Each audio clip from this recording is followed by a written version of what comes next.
J'ai regardé mon mari droit dans les yeux et l'ai prévenu, un mot de plus de ta mère concernant mon salaire, et il n'y aura plus de conversation polie.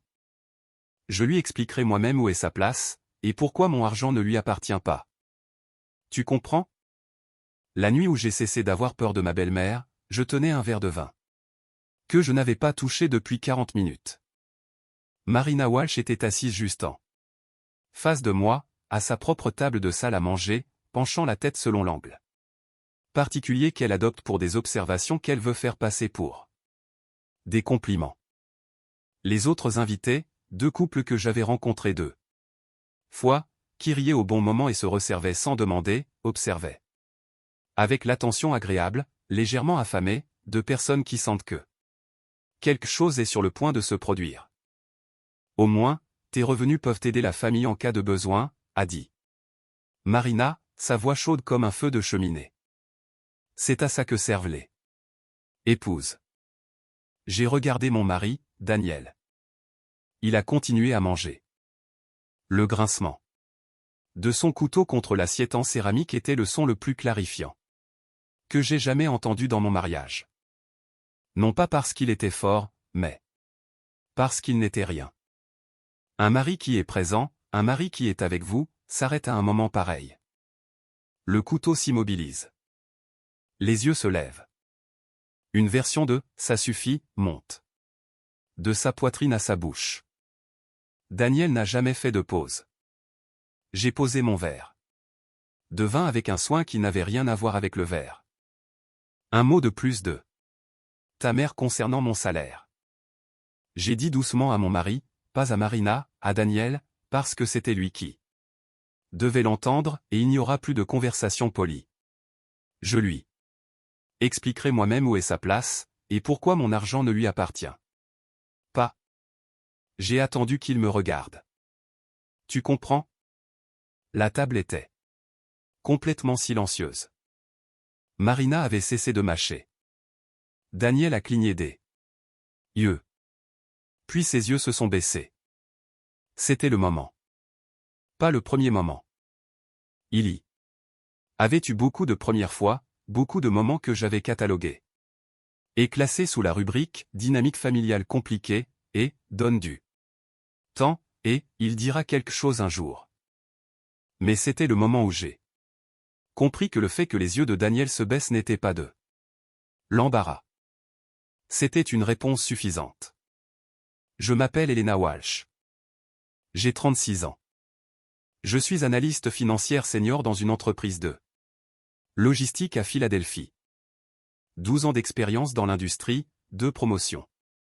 En 3 ans. Le genre d'historique de travail qui produit la satisfaction spécifique de savoir exactement ce que l'on vaut, parce qu'on n'a pas cédé années à apprendre à le calculer. J'ai rencontré Daniel lors d'une conférence de travail il y a 7 ans. Il était dans le marketing. Facile à parler. Le genre de personne qui rend une pièce plus légère sans effort. Nous sommes sortis ensemble pendant 2 ans. Nous nous sommes mariés lors d'une petite cérémonie que j'ai largement planifiée, car les instincts de Daniel en matière d'organisation sont, pour être charitable, flexible. Nous avons acheté une maison de ville à Chestnut Hill. Nous avons construit ce qui ressemblait, de l'extérieur, à une vie fonctionnelle. Marina Walsh a 63 ans. C'est une petite femme avec une excellente posture. Cette compétence sociale particulière de poser des questions qui ressemblent à de l'intérêt, mais fonctionne comme de la surveillance. Elle était veuve. Depuis 8 ans, vivait à 40 minutes de là, dans la maison où Daniel a grandi. Et appelait son fils en moyenne 4 fois par semaine avec la constance de quelqu'un qui n'a jamais considéré que cette fréquence pouvait communiquer autre chose que de l'amour. Je connaissais Marina depuis 5 ans avant ce dîner. Au cours de ces 5 ans, elle m'avait interrogé sur ma structure salariale à 11 reprises distinctes. Je sais que c'était 11, car je suis, professionnellement, une personne qui suit les chiffres, et à un certain moment, j'ai commencé à suivre celui-là. Les questions venaient à chaque fois sous des formes différentes. Les primes sont-elles toujours imprévisibles dans votre secteur? demandait-elle avec une apparente préoccupation. Gardez-vous vos économies sur votre compte courant, ou quelque part de plus intelligent, demandait-elle. Avec l'attitude d'une conseillère utile. Ne serait-il pas plus facile si tout était partagé dans un mariage, demandait-elle avec la vague rêverie d'une femme discutant de philosophie, plutôt que de proposer la dissolution de mon autonomie financière. J'ai répondu honnêtement aux premières questions. La finance est mon domaine. Je n'ai pas l'instinct de me montrer évasive à ce sujet comme certaines personnes le sont, parce que je comprends l'argent comme un système neutre de fait, plutôt que comme quelque chose de honteux ou de privé. Je me disais qu'elle était curieuse, qu'elle voulait bien faire, que sa relation à l'argent était générationnelle, un cadre différent, pas une menace. Je me suis royalement trompé sur la dernière partie, mais je ne le savais pas encore. Ce que je savais, sur le chemin du retour de ce dîner, c'est que quelque chose avait changé. Pas à l'extérieur. À l'intérieur. Tu as rendu la situation gênante, a dit Daniel, les yeux sur la route. Pas. Ma mère a dépassé les bornes. Pas, j'aurais dû dire quelque chose plus tôt. Gênante. J'ai regardé par la fenêtre du passager les réverbères qui défilaient. Et n'ai rien dit. Nous sommes rentrés à 22h47. Daniel est allé directement à la salle de bain.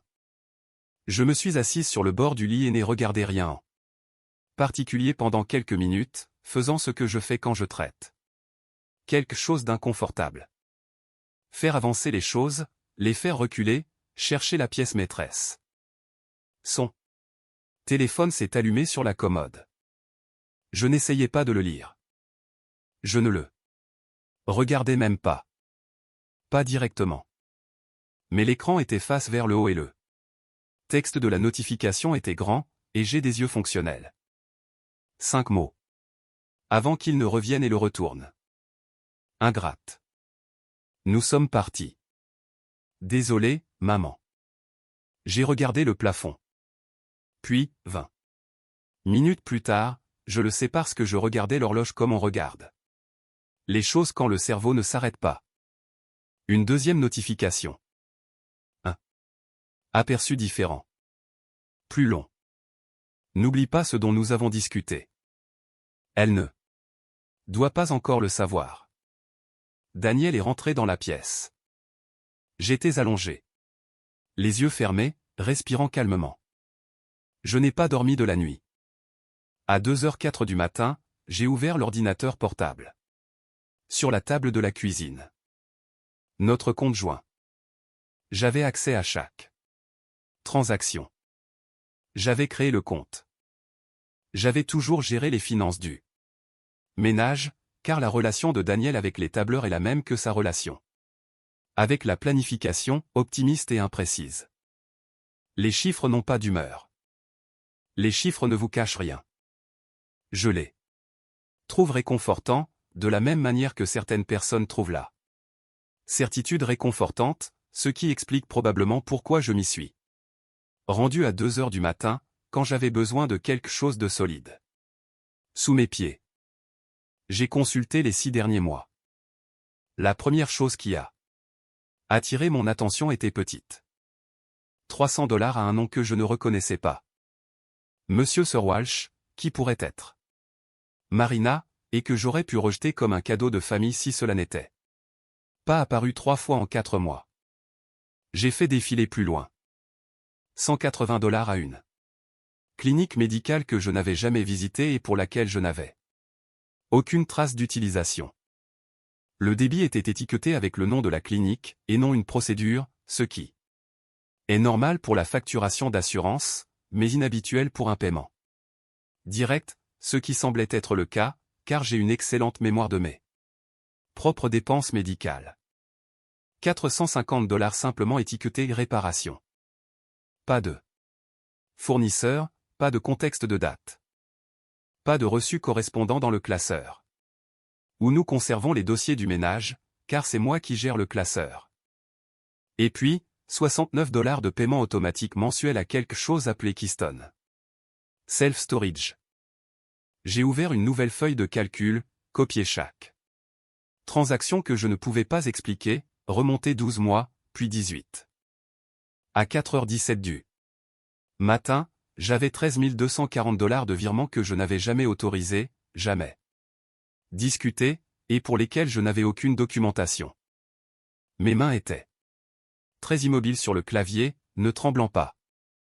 Immobiles, de la manière spécifique d'une personne dont le corps a décidé que le mouvement coûterait quelque chose, et qu'il n'est pas encore prêt à dépenser. J'ai continué à travailler. À 4h52 du matin, j'ai trouvé l'email. Il était dans le dossier, éléments envoyés, du compte que nous partageons pour la logistique domestique, les factures, la coordination des entrepreneurs, des choses comme ça. Un email envoyé depuis le compte de Daniel, transféré à une adresse que je ne reconnaissais pas, à 23h42 un jeudi d'octobre. J'étais à Chicago ce soir-là pour une réunion client. Je me souvenais de cette soirée particulière, car j'avais envoyé un SMS à Daniel avant de me coucher et il m'avait répondu avec un emoji cœur, et m'avait dit qu'il était sur le point de dormir à 23h42 cette même nuit. Il avait transféré un document de ma boîte de réception professionnelle à un inconnu. Le document était mon résumé de rémunération annuelle, mon salaire, ma structure de bonus, mes avantages sociaux, le genre de document qui existe dans mon email professionnel parce que les RH l'envoient chaque décembre et que je le classe, le genre de document qui contient mon nom, mon employeur et chaque détail financier de ma vie professionnelle. L'email auquel il l'avait transféré était associé à un homme que j'avais rencontré une fois, brièvement, lors d'une des réunions estivales de Marina l'année précédente. Des chaussures cirées, un rire rapide, l'empressement particulier de quelqu'un qui entre dans les conversations à la recherche de quelque chose de précis et repart une fois qu'il l'a trouvé. Je l'ai cherché sur le champ, à 5h du matin, sur mon ordinateur portable. À la table de la cuisine. Il s'appelait Peter Carlyle. Il dirigeait une opération de prêt privé, le genre qui se décrit comme un cabinet de conseil en financement de boutiques, et fait affaire principalement avec des personnes qui ont des actifs qu'elles sont prêtes à mettre en gage. Et pas assez de prudence quant à la personne avec qui elles les mettent en gage.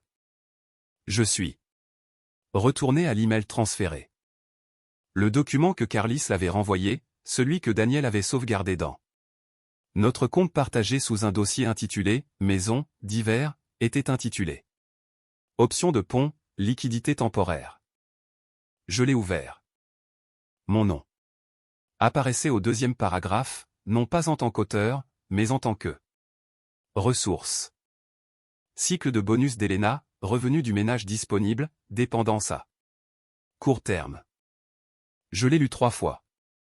Puis j'ai fermé l'ordinateur portable et me suis assise dans ma cuisine, dans l'obscurité du petit matin, et j'ai compris.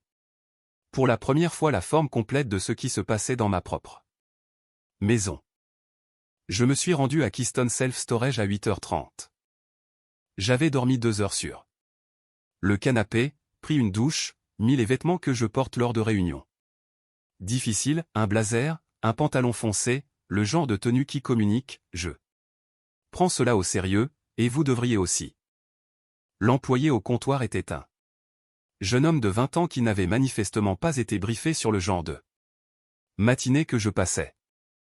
Il a confirmé l'unité avec une efficacité routinière. Daniel Walsh. Locataire. Enregistré depuis 18 mois. Et un nom supplémentaire autorisé. Marina Walsh. Payé automatiquement chaque mois depuis mon compte courant. Pendant 1 an et demi, je l'ai remercié. Je suis retourné à ma voiture. Je suis resté sur le parking. Pendant environ 4 minutes, faisant le genre de respiration que mon thérapeute m'avait appris pour les moments où mon corps veut faire quelque chose que mon cerveau n'a pas autorisé. Puis j'ai appelé Priya Sharma. Priya était mon avocate personnelle depuis 3 ans. Je l'avais engagée lorsque nous avions acheté la maison de ville, car je crois qu'il faut avoir une Représentation juridique compétente pour toute transaction impliquant des actifs importants, une conviction qui s'était apparemment avérée plus perspicace que je ne le savais. Elle avait 44 ans, était associée dans un cabinet de droit de la famille et de litige civil, et possédait cette qualité professionnelle particulière d'une personne qui a vu suffisamment de comportements humains pour que très peu la surprennent, mais rien ne devienne routinier. J'ai besoin que tu entendes certaines choses, ai-je dit, et j'ai besoin que tu me dises à quel point c'est grave. Je lui ai tout raconté, dans l'ordre. Les virements, l'unité de stockage, le résumé de rémunération transféré, le document Carlis, les SMS que j'avais vus sur le téléphone de Daniel. Priya est restée silencieuse pendant un long moment après que j'ai terminé. L'unité de stockage payée depuis votre compte sans votre autorisation est un abus financier, a-t-elle dit. Le document de rémunération transféré, selon ce que Carlis en a fait, pourrait constituer une divulgation non autorisée d'informations financières privées. Le document Carlis lui-même suggère une préparation à la fraude. Elle a fait une pause. Y a-t-il autre chose que vous ne m'ayez pas dit? Il n'y avait rien d'autre, pour l'instant. Je viens à votre bureau aujourd'hui. Ai-je dit. Je libérerai mon après-midi, a-t-elle répondu. En moins de 48 heures, Priya avait brossé un tableau considérablement pire que ce que j'avais découvert à 5 heures du matin. Elle avait fait appel à un expert comptable judiciaire nommé David Park, 15 ans d'expérience dans l'enquête sur la fraude financière, spécialisé dans la dissimulation d'actifs matrimoniaux, qui communiquait presque exclusivement par points et par chiffres précis. Ce que j'ai trouvé profondément réconfortant. Il a examiné 18 mois de transactions dans nos comptes joints et individuels accessibles, et a trouvé 13 240 $ de virements non autorisés, correspondant exactement à ce que j'avais calculé, ce qui me confirmait que nous avions tous les deux raison. Il a également trouvé quelque chose que je n'avais pas vu, 3 virements vers un compte qui s'est avéré appartenir à un entrepreneur qui n'avait effectué aucun travail sur notre propriété pendant la période concernée. Les étiquettes de réparation n'étaient pas des réparations. C'étaient des virements acheminés vers un compte de rétention que David a retracé à travers une séquence d'étapes que je n'aurais pas pu suivre sans lui, vers un remboursement de prêt. Daniel avait emprunté de l'argent sur nos biens ménagers sans me le dire. L'assistante juridique de Priya a consulté les registres des actes pour notre maison de ville et a trouvé quelque chose qui a rendu la voix de Priya monocorde, de cette manière spécifique qu'elle a quand elle est en colère. Et le gérer dans notre classeur, auquel Daniel avait accès et que je n'avais pas consulté depuis plusieurs mois parce que je faisais confiance à mon propre système de classement, il y avait un document que je n'avais pas mis là. Un acte de renonciation rapide. Vierge.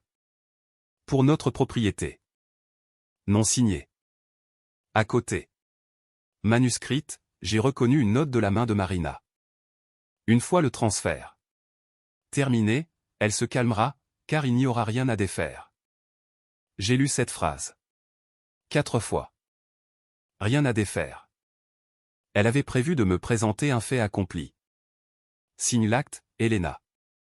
C'est déjà fait. Il n'y a rien à défaire. La logique particulière des personnes qui prennent des choses parce qu'elles ont décidé que la prise est justifiée et que la justification compte plus que le consentement. Puis Priya a trouvé la lettre de soutien. C'était une déclaration de soutien financier, le genre de document soumis au prêteur privé pour établir les revenus du ménage d'un emprunteur et sa capacité de remboursement. Elle avait été soumise au cabinet de Peter Carlile. Elle listait nos actifs et revenus ménagers avec une exactitude qui nécessitait l'accès aux documents que Daniel avait transférés. En bas se trouvait ma signature. Ma signature, que je n'avais pas écrite. Je connais ma propre signature comme on connaît son propre visage. Je la signe. Depuis 36 ans, et j'ai une qualité spécifique, légèrement pressée, pour le « e » que je n'ai jamais corrigé parce que c'est devenu ma façon de faire. Et ma façon de faire, c'est ce à quoi elle ressemble. Toujours. À chaque fois. La signature sur ce document avait un « E » trop rond. Soigné. Étudié. Comme si quelqu'un l'avait pratiqué à partir d'un exemple existant. Ils ont utilisé une carte d'anniversaire, a dit Priya doucement. C'est mon hypothèse. Quelque chose avec votre signature complète auquel Marina avait accès. J'ai pensé aux cartes d'anniversaire que j'avais envoyées à Marina. Pendant 5 ans. Celles que j'avais signées de mon nom parce que c'est ce qu'on fait. Celles qu'elle avait gardées, vraisemblablement, parce que les gens gardent les cartes. Je lui avais tendu un modèle d'entraînement et j'avais appelé cela de la politesse. Ce n'est plus de la fausse déclaration, a dit Priya. C'est de la contrefaçon. C'est une affaire criminelle. Je suis rentré chez moi ce soir-là et j'ai fait la chose la plus clarifiante que j'ai jamais faite. J'ai ouvert l'application bancaire sur mon téléphone, j'ai navigué vers les utilisateurs autorisés et j'ai supprimé l'accès de Daniel à mes comptes personnels. J'ai appelé le service client des comptes joints et j'ai bloqué les virements sortant en attente d'une double autorisation. Puis je me suis assise sur le canapé de mon salon et j'ai attendu. La carte de Daniel a été refusée. Dans un restaurant l'après-midi suivant à 12h47. Son premier SMS est arrivé à 12h49. Salut, la carte ne marche pas. Problème. Bancaire? 12h53. Elena? 1h04. Tu peux vérifier le compte? 1h31. J'ai besoin que tu m'appelles. Je n'ai répondu à aucun d'eux. J'étais en réunion avec Priya et David Park, examinant le dossier de documentation complet. Et discutant des prochaines étapes, et j'avais posé mon téléphone face cachée sur la table de conférence parce que j'avais des choses plus importantes à faire que de gérer la situation du déjeuner de mon mari. Cette nuit-là, Marina a publié sur Facebook « Je le sais parce que mon père, qui a 67 ans, est à la retraite et surveille les médias sociaux avec la vigilance d'un homme à qui l'on a donné trop de temps libre et pas assez de soucis. M'a envoyé une capture d'écran à 21h15, certaines personnes mesurent l'amour en dollars et punissent leurs aînés lorsqu'elles ne peuvent pas contrôler chaque sou. Le mariage est censé être une affaire de famille. Triste de voir ce qu'est l'égoïsme de près. 37 commentaires au matin. Des femmes que j'avais rencontrées lors d'événements familiaux. Des voisins de Marina. 2D. Cousin de Daniel. Si vrai, Marina. Tu mérites tellement mieux. La famille passe toujours en premier. Aucun d'entre eux ne savait pour l'acte de renonciation. Aucun d'entre eux.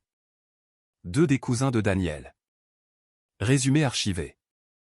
Mon père m'a envoyé les captures d'écran avec un seul message d'accompagnement. Je les ai toutes enregistrées. Dis-moi ce dont tu as besoin. La médiation était prévue un jeudi à 10h, menée par vidéoconférence parce que Priya avait spécifiquement demandé ce format, à la fois à des fins de documentation et parce qu'elle avait, comme elle l'a dit, des raisons de vouloir que le visage de chacun soit visible à l'écran. J'étais dans la salle de conférence de Priya. David Park était là avec la documentation financière complète. Une troisième personne était présente, à laquelle j'arriverai. Daniel était chez lui avec son avocat, un homme nommé Gregory Holt qui l'avait engagé 6 jours après que sa carte ait été refusée, ce qui en disait long sur le calendrier de sa prise de décision. Marina était chez elle avec son avocat. La juge Marilyn Morris présidait la médiation via la plateforme vidéo partagée. Elle avait été juge aux affaires familiales pendant 19 ans avant de se tourner vers la médiation privée et possédait cette qualité d'attention particulière qui vient de 2 décennies passées à écouter des gens lui raconter des choses qui n'étaient pas entièrement vraies. Et à développer d'excellents instincts pour déceler l'écart entre le récit et la vérité. Priya a commencé par la documentation financière. Elle l'a présenté en séquence. Les virements, l'unité de stockage, le document Carlis, l'acte de renonciation générale. Elle a présenté le rapport d'expertise comptable de David Park, qui s'étendait sur 22 pages et possédait l'autorité spécifique d'un document conçu pour résister à l'examen minutieux, car la personne qui l'avait élaboré savait qu'il serait soumis à un examen minutieux. L'avocat de Marina a objecté 2 fois. La juge Maurice a rejeté les 2 fois. Avec l'efficacité rapide de quelqu'un qui avait lu la documentation et trouvé les objections peu convaincantes. Puis Priya a placé la lettre de soutien à l'écran. Ma signature. Le E, trop rond. Le W, soigné. Nous aimerions demander directement à Madame Marina Walsh, a dit Priya, quelle est l'origine de la signature d'Elena Walsh sur ce document. Le visage de Marina à l'écran était impassible. Elle s'était habillée pour l'occasion. Des perles, un chemisier d'une couleur qui projetait le calme. Elle avait la posture d'une femme qui a décidé comment elle allait se produire et s'y est tenue. J'ai préparé ce document pour aider la famille, a dit Marina. Elena est consciente que nous, la question, Madame la juge, a dit la juge Maurice, se penchant légèrement en avant, porte spécifiquement sur la signature. Avez-vous signé le nom d'Elena Walsh sur cette lettre de soutien? Marina a regardé la fenêtre de Daniel à l'écran. Le regard qui a passé entre eux était l'une des choses les plus complètes que j'ai jamais vues. Toute une enfance. Toute une histoire de qui a protégé qui, et ce que cette protection a coûté, et ce qui était dû. Et ce qui était attendu. Cela a duré peut-être 4 secondes et contenait environ 40 ans. Puis Daniel a dit. Doucement, maman, ne fais pas ça. L'aplomb de Marina a vacillé, pas effondré, vacillé, comme un étalage soigneusement arrangé vacille quand quelqu'un heurte la table. Comment oses-tu, a-t-elle dit. Tu m'as dit que tu l'avais juste copié pour le dossier, a dit Daniel. Sa voix avait une qualité que je ne lui avais jamais entendue auparavant, pas exactement du remords, plus comme l'épuisement spécifique d'une personne qui a porté quelque chose trop longtemps et qui vient de décider de le déposer, qu'en soit le prix. Tu m'as dit que ça ne serait jamais utilisé, que c'était juste pour l'avoir. Au cas où. La juge Maurice s'est penchée en avant. Monsieur Walsh. Sa voix était très précise. Affirmez-vous que Madame Walsh a admis avoir copié la signature d'Elena? Gregory Holt, l'avocat de Daniel, lui a attrapé la manche. Daniel a retiré son bras. Il a regardé la caméra. Oui, a-t-il dit. Le flux vidéo de Marina a été coupé si rapidement que son avocat était encore en train de tendre la main lorsque la fenêtre est devenue grise. La salle de conférence était complètement silencieuse. Je suis resté assise sur ma chaise. Et j'ai regardé le rectangle gris où ma belle-mère avait été, puis la petite fenêtre qui montrait le visage de mon mari. Plus vieux, d'une certaine manière qu'il ne l'avait semblé ce matin, et très fatigué, et j'ai ressenti quelque chose pour lequel j'essaie de trouver le bon mot depuis. Pas de soulagement, pas de vindication, pas la satisfaction que la justice était censée produire. Rien. Net. Complet. Final. Rien. L'absence de quelque chose qui occupait de l'espace depuis très longtemps. La juge Maurice a transmis le dossier de la signature falsifiée au bureau du procureur le lundi suivant. La transmission est allée à une procureure adjointe nommée Caroline Brigg, qui avait 11 ans d'expérience dans la poursuite des fraudes financières, et a décrit la lettre de soutien comme une falsification simple avec une piste documentaire claire dans son évaluation initiale. Marina a engagé un avocat en défense pénale dans la semaine. L'affaire civile a été réglée 4 mois plus tard. Les 13 240 $ de virements non autorisés ont été remboursés intégralement. La documentation de David Park a rendu la contestation du montant des conseillers à l'équipe juridique de Daniel. L'acte de Renonciation rapide a été annulée et enregistrée comme telle auprès du comté. Le cabinet Carlis, une fois la documentation de Priya parvenue à eux, s'est discrètement retiré de toute connexion à la transaction et a publié une déclaration écrite confirmant qu'Helena Walsh n'avait pas été partie à un accord avec leur entreprise. Peter Carlile a été signalé séparément à l'autorité de régulation des services financiers de l'État. Cette enquête est en cours. Daniel et moi avons demandé le divorce en novembre. La procédure n'a pas été litigieuse. Il y avait très peu de choses à contester, car Priya avait veillé à ce que chacun de mes actifs soit clairement documenté et que chaque transaction non autorisée soit enregistrée. La maison de ville a été vendue en février. J'ai pris ma part et j'ai loué un appartement dans un quartier que j'avais toujours aimé et où je n'avais jamais vécu, car ce n'était pas pratique pour le trajet de Daniel. L'affaire pénale de Marina est toujours en cours. Je ne la suis pas de près. Le bureau de Priya m'envoie des mises à jour lorsqu'il y a quelque chose de pertinent, et je les lis, puis je les classe, et je passe à autre chose. Mon père a toujours les 37 commentaires Facebook enregistrés quelque part. Il le mentionne occasionnellement, avec la satisfaction particulière d'un homme qui a été justifié par sa propre minutie. Je suis retourné au travail le lundi après la médiation. J'avais une date limite de projet et un appel client, ainsi qu'un ensemble de projections trimestrielles à réviser, et les chiffres m'attendaient avec leur neutralité habituelle, leur indifférence totale à tout ce qui s'était passé les semaines précédentes. Leur volonté d'être simplement ce qu'ils étaient.